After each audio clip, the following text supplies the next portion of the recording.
Sue. And we're the gorgeous, brilliant females.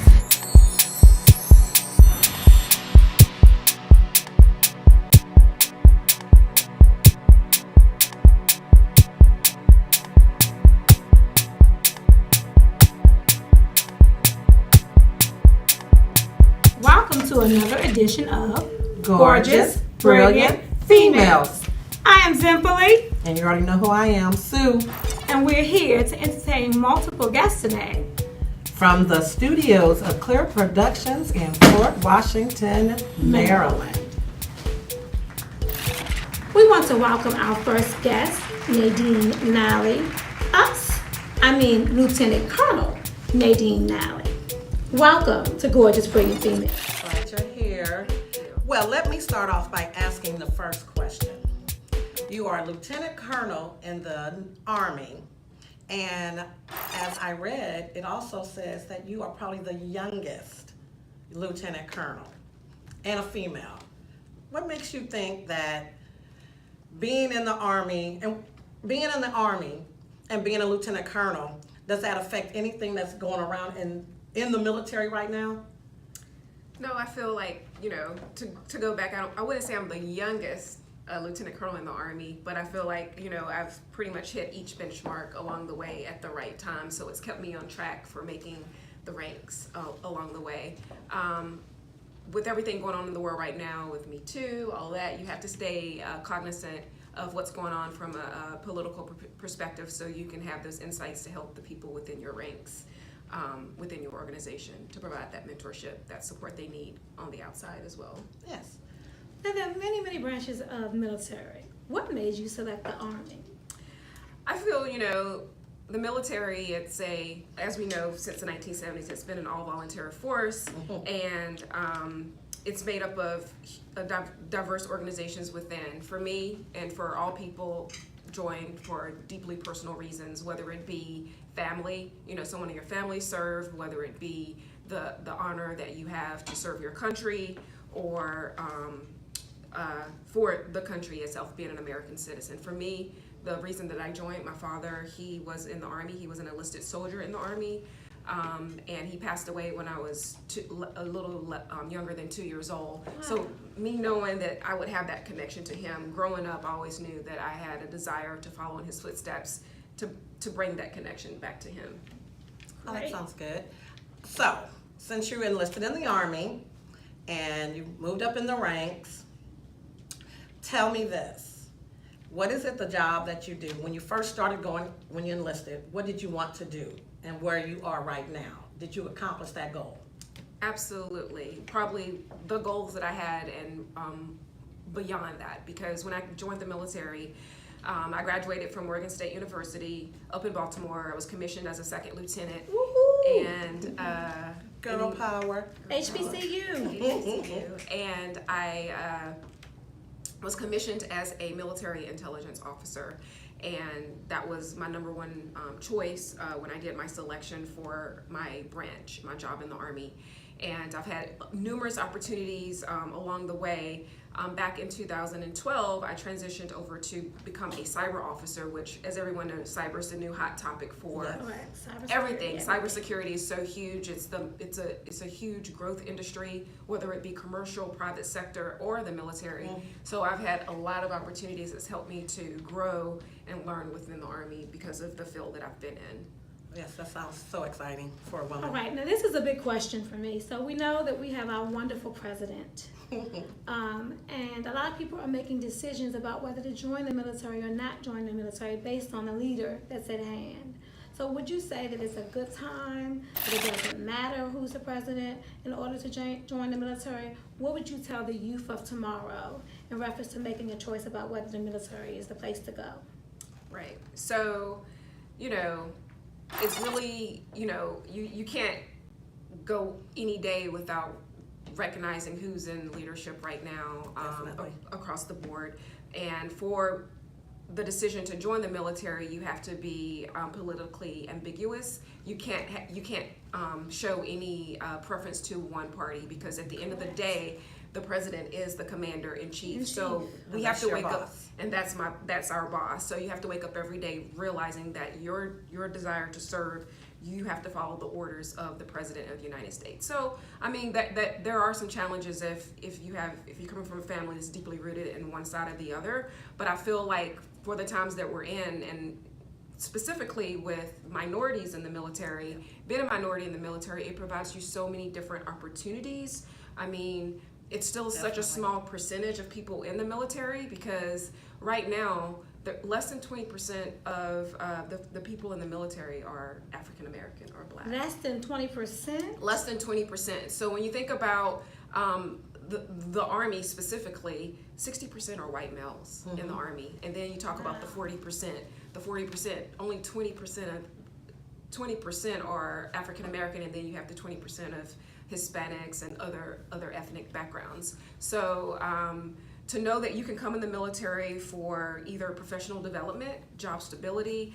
People join for a variety of reasons. I mean, from our community, you know, a lot of people join for money. From an economic perspective, a lot of people college. Yes. A lot of people join for adventure and travel. They join for the benefits. Yes. I mean, if you think about the benefits alone, it pays big dividends from a healthcare perspective, Yes. knowing that you have that stability, that security. Additionally, within my time in the military, a lot of the soldiers that have worked for me, you know, I bring them in for their counselings, and they tell me things like, "Ma'am, this got me out of a negative situation. My recruiter told me, you know, or my family told me, you either join the military or in 3 to 5 years you're going to find yourself in jail, in the military system." So it's gotten them out of a chaotic point in their life where they can like take a 180 and put themselves on a positive path. Definitely. I got a question for you. You said that there 20% of the Army is African American. Now, Less than about less 17, than. right. So when we look at it as far as the global world is concerned, 5% of African American women are in CEO executive leadership positions. How does that fare when you look at the military? What's the percentage approximately of women that have climbed the ladder to the highest ranks? The highest ranks, a very, very small percentage. Out of the percentage of, so we talked about the race, but from a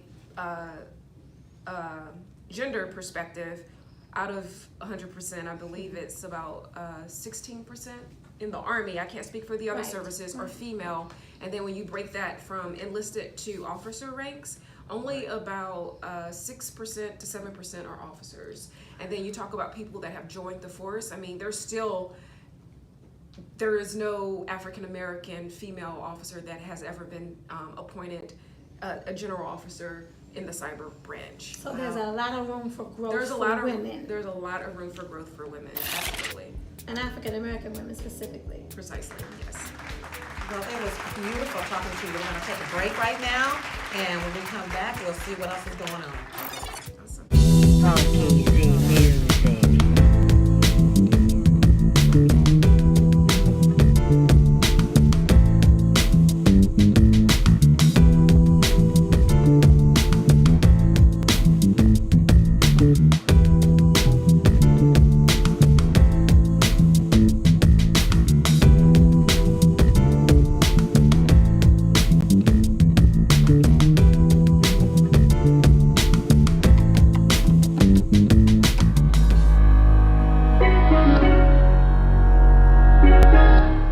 It's Michael's birthday, 30 seconds, baby, do your thing. Uh-oh. Uh-oh, Mike. Uh-oh. Uh-oh. My man, go ahead and touch it. Gotta give Mike a round of applause, man. Uh-oh, we got Howard Hewitt in the building. The second time around, 'cause Whitney is mad. All right, man, that's my man. What's your name, big dog? Where you from? Tony from Fort Washington, Maryland, in the building. It's his birthday, y'all. 30 seconds, Tony. Down the birthday soul train. DJ, give it to him. Uh-oh.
sugar say.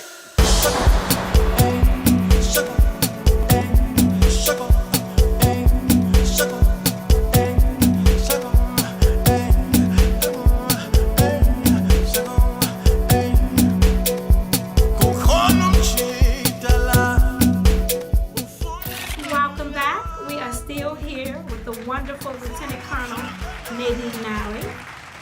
Yes. And we have more questions for you, Lieutenant Colonel. So, tell me, what made you think about going into the military? And what are the trials and tribulations of being a lieutenant colonel in the Army and being a woman? Okay. So as I mentioned earlier, going into the military, it was my father's influence. But I will say, the timing. So from the point I had opportunities in high school. So from high school, I joined the JROTC, the Junior Reserve Officer Training Corps program, which teaches you discipline and teaches you, an introduction. It introduces you to the military way of life.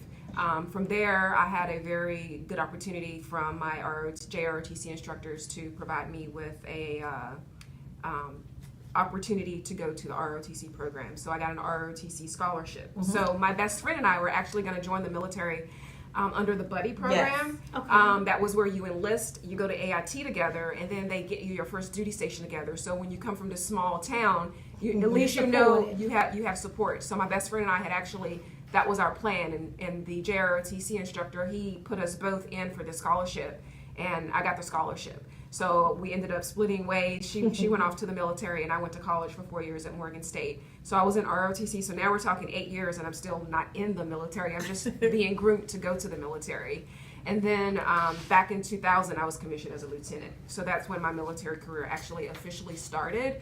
And to date, so I'm at 18 and a half years. In May, it'll be 19 years in the military. Wow. When we speak of trials and tribulations, so during the time that I joined the military, being a minority officer, I've always been one of not many more in any organization that I've been in. Either one of the only female in an organization or one of a female minority officer in an organization. Yes. So there's obviously been trials and tribulations because you always have to, number one, well represent that community of interest, the minority group, and also you have to recognize that it's a little lonely, right? Because you don't have anyone that you can partner up with and get through the day-to-day. I joined back in 2000. Shortly after I got to Germany, 9/11 happened. Yeah. Wow. So I had not been in the military for a year, and 9/11 happened. So my first 15 years in the military were deployments. So it goes back to understanding that relationships were hard because I'm in and out of deploying to Iraq. I have 5 deployments under my belt from between going to Iraq 3 times to Afghanistan and other locations. Wow. So I'm a little bit over 40 years old. I did not get married until I was 38 just because relationships were hard. And I'm, again, 40-something years old, and I have a 9-month-old son. So it took me a while to settle down and actually build that family to have children. So it's been really interesting between deployments, being away from your family, tons of trials and tribulations. But I feel like, I'm resilient. Yes, you are. And I've overcome a lot of those. And there's got to be some take-backs on that, too. I know you had a lot of trials and tribulations, but you got to see the world along with that. Right. I know you said Afghanistan and Iraq, but where are the other places that you've gone that were quote-unquote, leisure time? Leisure time. So my first duty station was Germany. So I had the opportunity to live in Germany for 3 years. Guten Tag. Guten Tag. My mother's actually German. So, oh, wow. Yeah, that day. Yeah. So I lived there for 3 years and got to travel around to all the countries surrounding areas, whether it was Czech, Milan, Italy, the Amalfi Coast. I mean, every weekend, my friends and I, we would pull out our passport and where are we going this weekend? London, France, Yes, being in the military does allow you a lot of things to happen for you. Yeah, so aside from Europe, I've been to Asia, Korea, Thailand, just a lot of unique opportunities that, again, I would have not otherwise been able to have. Right, because my husband is a retired Navy, and I've been, where you said I've been everywhere too, and loved it. So those are the benefits of being a military spouse, I can say. Family. Yes, a military Okay, so family. we keep talking about this family component. So let's talk about family. Tell me how you control work-life balance. You have a 9-month-old baby. You're a lieutenant colonel. Much is expected of you, and you're in the cybersecurity industry, which is really a relevant field right now. And along with that, you're also married to a military Marine. So that's a lot to So work-life take on. It is a lot to take on. So work-life balance. So my husband, he retired from the Marine Corps back in 2015, and he took on a second career with the Secret Service. And for me, you know, when we talk about trials and tribulations, females making decisions for their profession and then basically sacrificing their personal life. Correct. So for me, I had the opportunity to once say no, right? So for me, last year, I was selected for battalion command. And for a millisecond, I was really concerned about the perception of me being pregnant as a female in the military, a military officer. I felt like they were going to take that opportunity away from me. But they didn't. So they came and told me that I had been selected for this battalion command and last spring. And I got the call one afternoon from the general. And he was like, hey, you know, your change of command is going to be July. And the first time I said, no, sir, actually, I'm not available in July because my son's going to be born in May. And I'm not willing to come off maternity leave because we get 12 weeks now. And I was like, I'm not willing to come off maternity leave. And he was like, hey, we'll work with you. When are you coming off? So the person that was in command had to extend a few weeks so I could actually take advantage of my 12 weeks and spend that bonding time with my son. So for me, going into command, I definitely wanted to prove to my soldiers, you know, that it's okay to be a leader and to show that you have that work-life balance. So something that we do within my organization on Thursdays, we call it Vanguard time, and at 3 o'clock on Thursday, 1500, 3 o'clock on Thursday afternoons, everyone is released to go spend time with their families. Oh, great. So that's something that I do to show, hey, I have that work-life balance. I'm a transparent leader, so people can look on my calendar. Twice a week, I put picking up Killian from daycare, dropping Killian off from daycare. So they can see that I am doing things to make sure that I can keep my family together. And that's a hard decision. Sometimes in any profession, you know, you have to decide whether you're going to, and it takes leadership. Pick your family or pick your career. And you've shown you can do both and still be successful. Let's take another break and we'll be right back.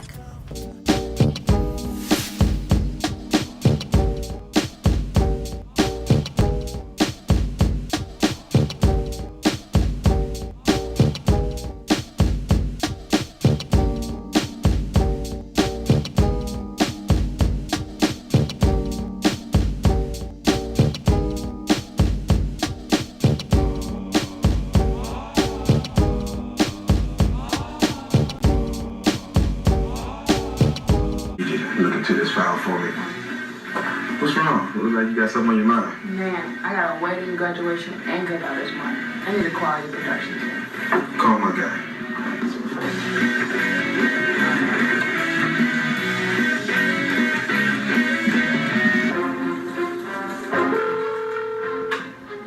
Clip Productions Entertainment Group, man.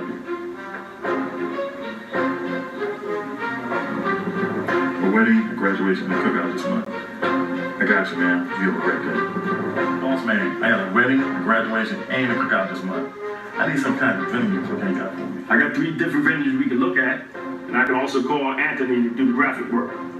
Let's check with the client and see if we can do a website to do their RSVPs for the cookout and the graduation. And I'll get with Michelle to get the promotional team and the production team ready. And I can get with Sue to get the bands, the rappers, and the comedians. What about we put them on until the smoke clears television show, and we can get them on a radio lineup for if the smoke clears. And then I can light up a cigar. Not just yet. Let's get the DJs, photographers, and videographers. Now you can light up. Let me get it. Skip, you have a phone call from the CEO of XO7 Entertainment.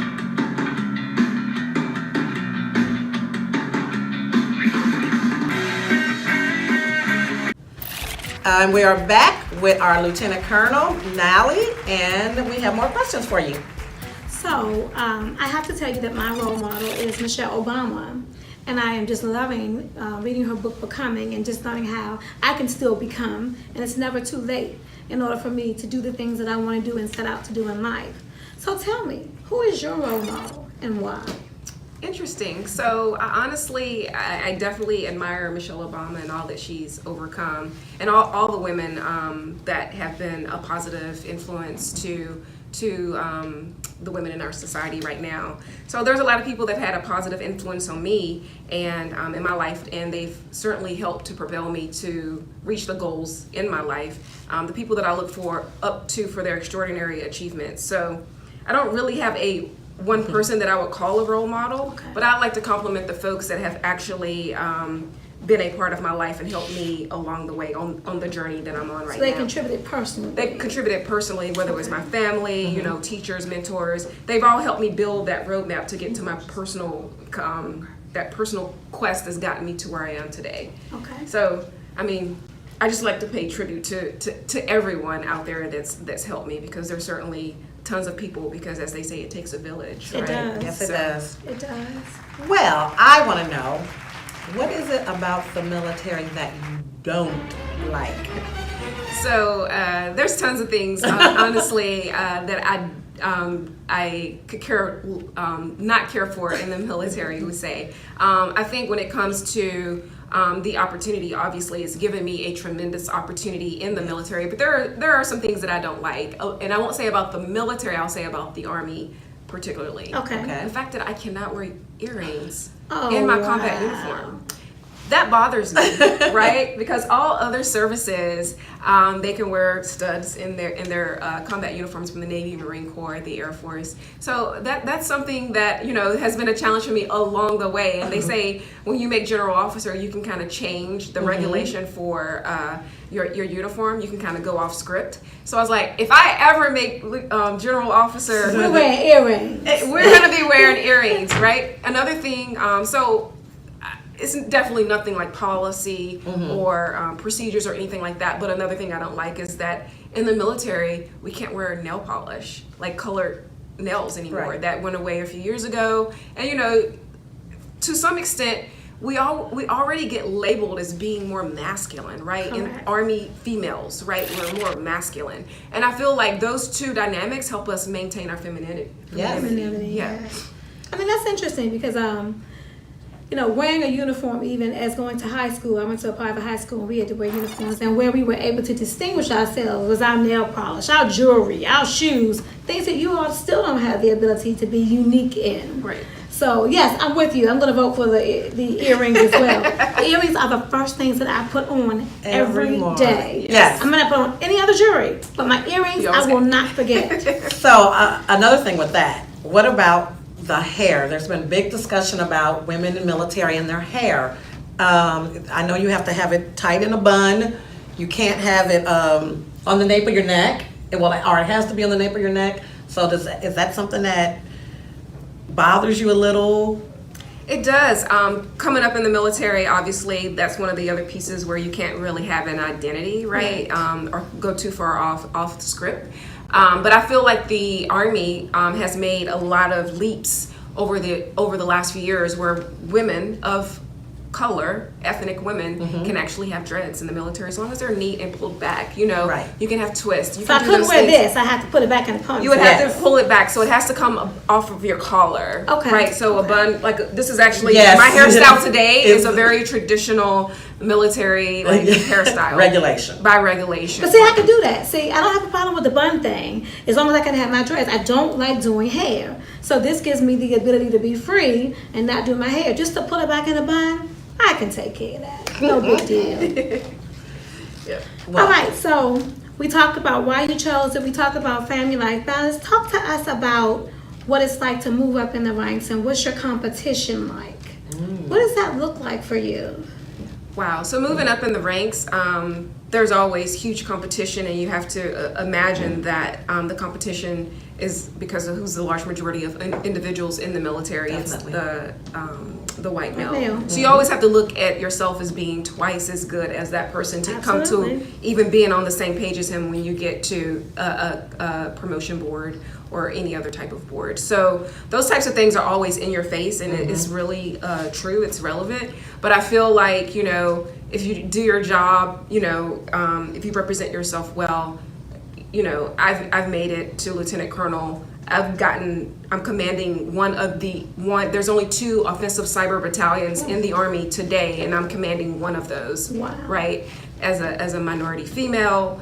So those are like huge accomplishments, and when you look at the field of being highly competitive, the field is highly competitive. So I feel like as long as you represent yourself well and you do a really good job, you will be competitive in the But it field. still takes it back to the fact of, as women, we have to be 100 times better than someone else, just to have the same opportunity. Precisely. Not even to get it, just to have the same opportunity and have the same playing field. So that's still an interesting dynamic in the world today, that is transitioned from the military into the regular civilian world as well. So once you retire from the military, what job would you want to have in the civilian world? So right now, that's something that I'm pondering very deeply on right now, just because I'm reaching that point where it is there is a calculus that has to be applied to that decision, because I can retire actually next May. So I'll have 20 years in the military, and I can basically take it home if I want to. Can we switch? Let's just switch for the moment. I can take it to the house. So the fact that I have a 9-month-old son, there's a lot of different dynamics. There's a lot of variables out there right now. So Do you want more babies? So my husband would like more babies. Okay, the time is coming. I told him The the shop time is is closed. Right. But we will decide, just You're because open. of my I'm You're not open. closed completely You're to open. it. So what about if job. when your son grows up?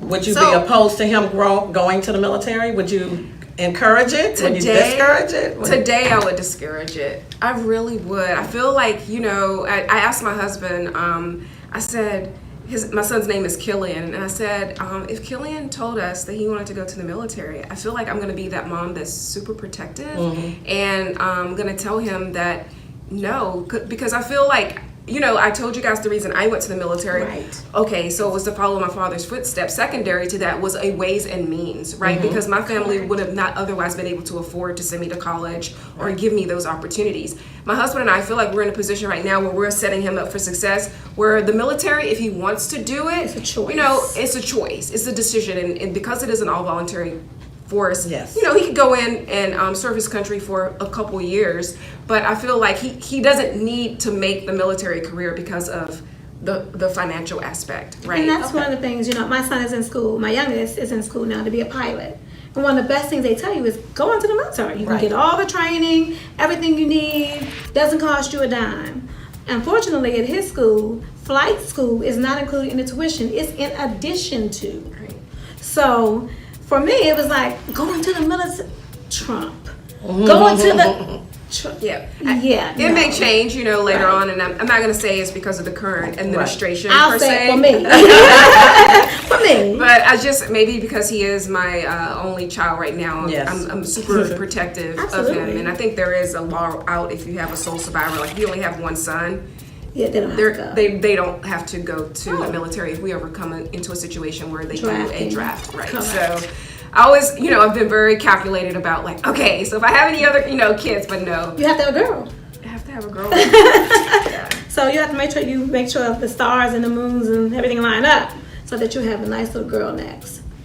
We want to thank you so much for taking time to share Yes. your personal life and giving us a chance to learn a lot about Enjoyed it. the Thank you for inviting military, me. the benefits, the challenges, the trials, the tribulations, your rank, how you got there.